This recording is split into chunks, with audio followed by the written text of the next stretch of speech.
Salut, c'est Pierre, je suis diplômé de l'ISEN Nantes INCRA Ouest et je vais vous raconter mon quotidien de développeur chez Capgemini. Depuis tout petit, j'ai été passionné comme beaucoup de gosses, je pense, par les jeux vidéo et naturellement assez vite par l'informatique. L'idée, c'est de se dire, le numérique, c'est magique, on peut créer plein d'applications, faire des petits trucs au quotidien. Et donc naturellement, le but d'être développeur derrière, c'est d'avoir les clés pour comprendre vraiment comment on fait ça. Alors pourquoi Capgemini? Je voulais d'abord taper un grand groupe et je voulais une ESN, donc une entreprise de services du numérique, pour le panel de clients qu'il y a à sa disposition et aussi pour la richesse, on va dire, en termes de secteur d'activité. Alors le premier process de recrutement, c'était un petit test technique pour voir justement les connaissances sur le langage. Ensuite, on continuait sur un entretien RH, en somme toute classique.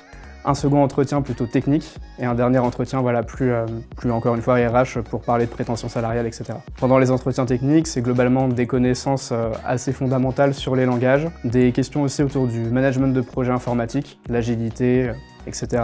et parfois quelques petits exercices de code.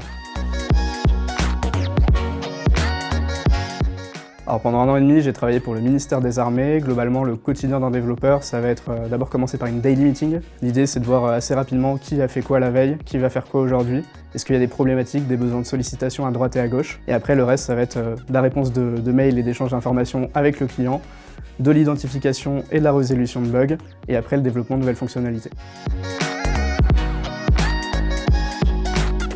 Avant d'arriver chez Cap, je me suis dit c'est une grosse entreprise, on est je crois 40 000 en France, donc je vais être un numéro parmi tant d'autres. Et en fait en arrivant sur le site, je me suis rendu compte qu'on fonctionnait tellement tous en petite équipe projet qu'au final on n'était pas un numéro, on était vraiment considéré comme un individu, qu'on pouvait influer sur les choix de son équipe mais aussi ceux du groupe.